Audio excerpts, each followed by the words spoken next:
శ్రీనివాస మంగాపురం వెంకటేశ్వర స్వామి ఆలయం వార్షిక బ్రహ్మోత్సవాలకు ముస్తాబైంది. ఈ నెల 8 నుండి 16 వరకు వైభవోపేతంగా ఉత్సవాల నిర్వహణకు సర్వం సిద్ధమైంది.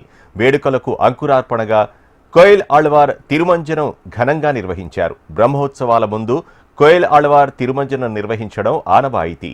తెల్లవారుజామున సుప్రభాతంతో స్వామివారిని మేల్కొలిపి తోమాల సేవ, కొలువు, పంచాంగ శ్రవణం నిర్వహించారు.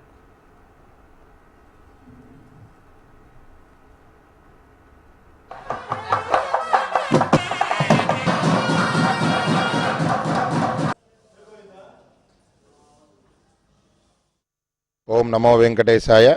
శ్రీనివాస మంగాపురంలో వెలిసిన కళ్యాణ వెంకటేశ్వర స్వామి వారికి వార్షికంగా జరిగేటటువంటి బ్రహ్మోత్సవాలకి ముందుగా స్వామివారి యొక్క దేవాలయాన్ని కోయిలాళ్వార్ తిరువంజనము అనేటటువంటి కార్యక్రమంతో దేవతాచర్యా ప్రదేశ దేవాలయ అని స్వామివారి యొక్క చర్య ఇక్కడ ప్రదేశంలో స్వామివారి యొక్క సంచారం ఉండేటటువంటి ప్రదేశాన్ని దేవాలయం అంటారు.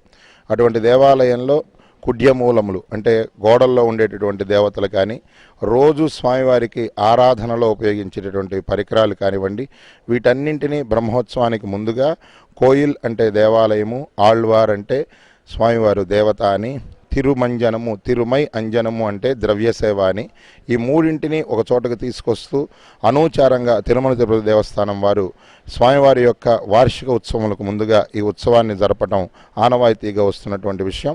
దాంట్లో భాగంగానే 7వ తారీఖున ప్రారంభమయ్యేటటువంటి బ్రహ్మోత్సవ పురస్కృతంగా ఈరోజు స్వామివారికి దేవాలయం లోపల నిత్యకట్ల కైంకర్యములన్నింటినీ పూర్తి చేసి స్వామివారి యొక్క దేవాలయంలో ఉండే కుడ్యమూలములను, ఆ తర్వాత స్వామివారికి నిత్యము ఆరాధనలో ఉపయోగించేటటువంటి పరికర ఉపకరణములన్నింటినీ కూడా శుభ్రపరుస్తూ స్వామివారిని బ్రహ్మోత్సవ సమాహ్వానం కోసం సన్నిద్ధం చేస్తూ దేవాలయాన్ని కూడా బ్రహ్మోత్సవ సంభ్రమణకు సన్నిద్ధం చేయడం జరుగుతుంది.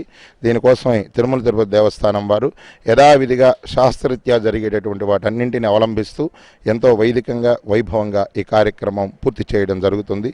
దీని తర్వాత యథావిధిగా 11 గంటల నుంచి స్వామివారి యొక్క నిత్య సర్వదర్శనం ప్రారంభమయ్యి యథావిధిగా ఉండేటటువంటి కైంకర్యాలన్నీ పునరావృతం చేయడం జరుగుతుంది. నమో వెంకటేశాయ.